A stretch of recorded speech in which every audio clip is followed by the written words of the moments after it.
नमस्कार दोस्तों, आज आप लोग का स्वागत है Radhe Krishna group discussion channel में।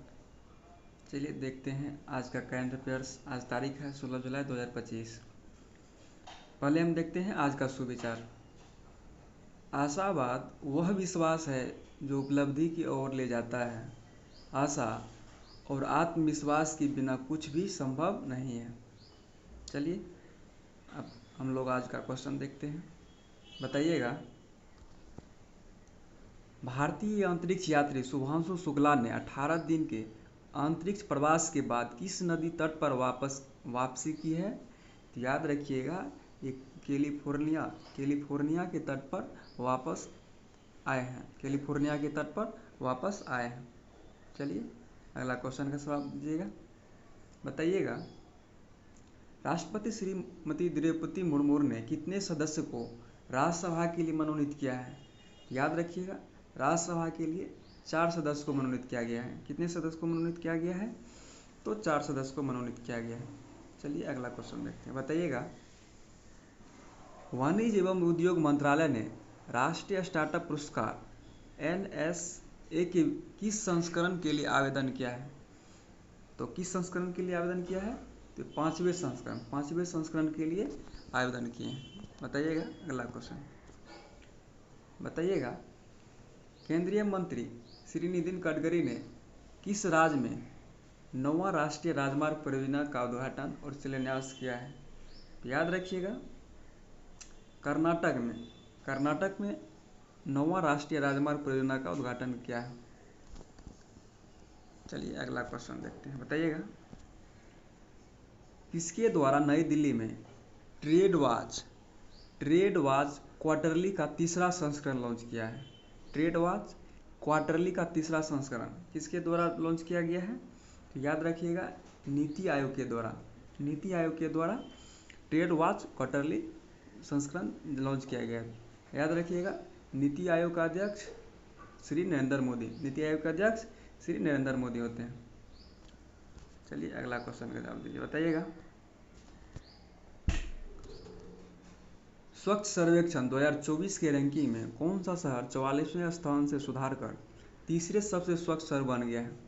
तो तीसरा सबसे स्वच्छ शहर बना है लखनऊ। कौन बना है? लखनऊ बना है। चलिए अगला क्वेश्चन जवाब दीजिए। बताइएगा, किसके द्वारा प्रोफेसर असीम कुमार घोष को हरियाणा का नया राज्यपाल नियुक्त किया गया है? तो याद रखिएगा, पहला क्वेश्चन, हरियाणा का नया राज्यपाल कौन बना है? असीम कुमार घोष। इसको नियुक्त कौन करता है? तो राष्ट्रपति करते हैं। तो राष्ट्रपति वर्तमान में कौन है? तो राष्ट्रपति द्रौपदी मुर्मू।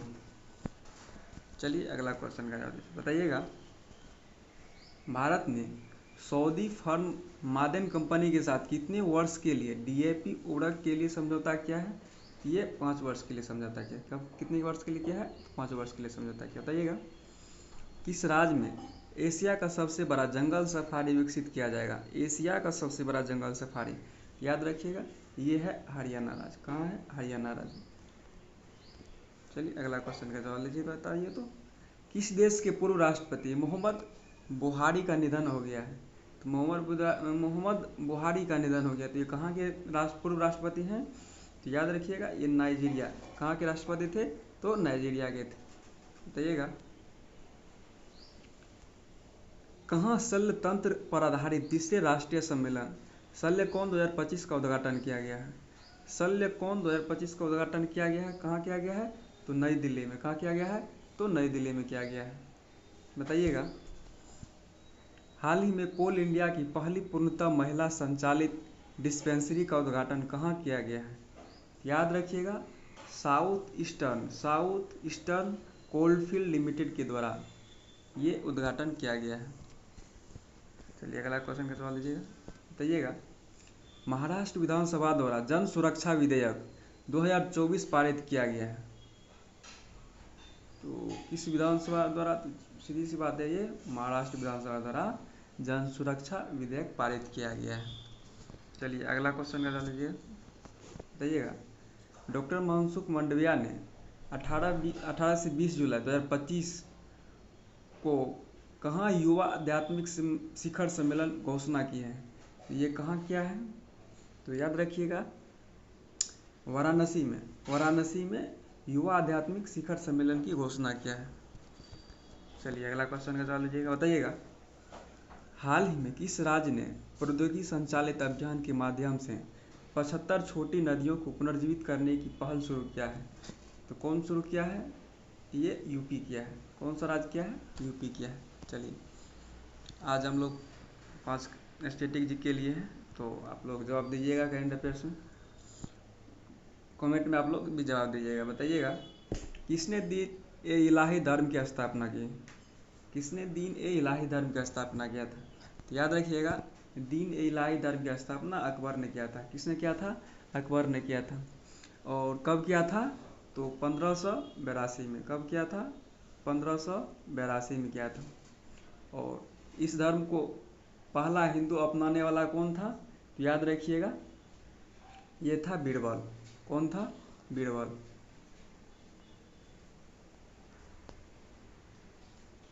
दीन इलाही धर्म को पहला हिंदू मानने वाला कौन था? बीरबल।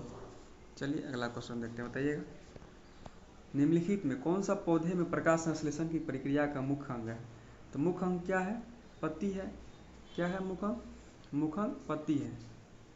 पत्ती रंध्र के माध्यम से जब खुलता है तो ऑक्सीजन को बाहर छोड़ता है और वायुमंडल से कार्बन डाइऑक्साइड अवशोषित करता है और अपना भोजन बनाता है। प्रकाश संश्लेषण की क्रिया यही है। तो पत्ती मुख्य रूप से प्रकाश संश्लेषण में भाग लेता है। चलिए अगला क्वेश्चन देखते हैं, बताइएगा। कौन सा देश दक्षिण एशियाई क्षेत्र सहयोग संगठन का सदस्य नहीं है? सार्क का सदस्य नहीं है। तो सार्क का सदस्य कौन कौन सा है? देखिए, सार्क का फुल फॉर्म क्या होता है? South Asian associated regional cooperation. South Asian exotic regional cooperation. इसका 8 सदस्य हैं। सार्क का 8 सदस्य हैं। और इसका स्थापना कब हुआ था? इसका स्थापना हुआ था 1985 में। कब हुआ था? 1985 में। 1985 में। तो इसका सदस्य देख लेते हैं ऊपर से। वर्ल्ड मैप में आप जब भी देखते हैं तो इसको वर्ल्ड मैप में देखा कीजिए। देखिए, पहला हो गया अफगानिस्तान, पहला हो गया अफगानिस्तान, दूसरा पाकिस्तान, तीसरा भारत, भारत हो गया। उसके बाद श्रीलंका, श्रीलंका हो गया। उसके बाद मालदीव, मालदीव हो गया। फिर बांग्लादेश, फिर हो गया बांग्लादेश। फिर बांग्लादेश के बाद भूटान हो गया, भूटान। और लास्ट हो गया नेपाल। देख लीजिए 8 गो देश आ गया। तो इसमें देख लीजिए कौन देश नहीं है। याद रखिएगा, इसमें कौन सा देश नहीं है? तो म्यांमार। म्यांमार जो है सार्क का सदस्य नहीं है। म्यांमार सार्क का सदस्य नहीं है। चलिए अगला क्वेश्चन हम लोग देखते हैं, बताइएगा। सरोजिनी नायडू ने किस अधिवेशन में भारतीय राष्ट्रीय कांग्रेस की पहली महिला अध्यक्ष चुनी गई थी? पहली महिला अध्यक्ष याद रखिएगा। पहली महिला अध्यक्ष ये कहाँ पर चुनी गई थी? तो कानपुर में। कानपुर में 1925 के कानपुर अधिवेशन में। और 1924 में पहली बार गांधी जी अध्यक्षता किए थे। उसके बाद जो है सरोजिनी नायडू 1925 में कानपुर अधिवेशन की अध्यक्षता की थी।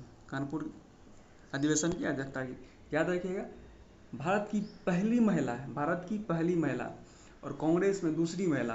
भारत की भारतीय महिला पहली सरोजिनी नायडू थे जो कांग्रेस की अध्यक्षता की थी। चलिए अगला क्वेश्चन निकाल दीजिए, बताइएगा।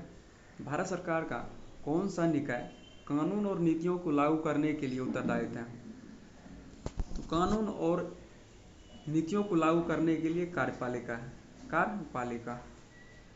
कार्यपालिका, न्यायपालिका ये हो गया सुप्रीम कोर्ट, हाई कोर्ट, ठीक है। विधायिका हो गया आपको संसद, विधानसभा, लोकसभा, ये सब हो गया। कार्यपालिका होता है राष्ट्रपति के अधीन आता है।